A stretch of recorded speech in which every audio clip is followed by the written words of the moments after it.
Hello all welcome to mini vlog. ఈరోజు మన అనంతపురంలో ఉన్నటువంటి ఒక ఫేమస్ టెంపుల్కి అయితే వచ్చేసాం. ఈ ఆలయ గర్భాలయంలో ఉన్నటువంటి మూలమూర్తులు అయితే తమ స్థానంలో అయితే ప్రస్తుతం లేవు.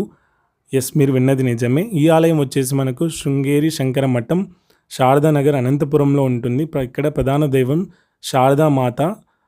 ప్రస్తుతం మనం చూస్తున్న ప్రదేశంలో అమ్మవారి పాలరాతి విగ్రహం అయితే ఉండాలి, కానీ ఆ ప్రదేశంలో అమ్మవారి విగ్రహం లేదు.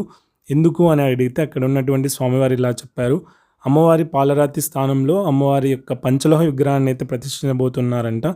జగద్గురు ఆది శంకరాచార్యుల యొక్క పరంపర అయినటువంటి శృంగేరి శంకర మఠం పీఠాధిపతులు వారు వచ్చారంట. వారి చేతుల మీదుగా అయితే ఈ విగ్రహ ప్రతిష్ఠ జరగబోతుంది. అయితే మరి నాకు చిన్న సందేహం వచ్చింది. ఇక్కడ అమ్మవారి పాలరాతి విగ్రహం ఏదైతే ఉందో వాటిని తీసేసిన తర్వాత అమ్మవారిని ఏం చేస్తారో అని అడిగాను. ఆయన అప్పుడు అన్నారు, అమ్మవారికి అయితే తిరిగి పూజ అయితే చేయడం ఉండదు, కాబట్టి అమ్మవారిని ఎలాంటి పుణ్యతీర్థాల్లో అయినా లేకపోతే సముద్రంలో అయినా కూడా అమ్మవారిని నిమజ్జనం చేసేస్తారు.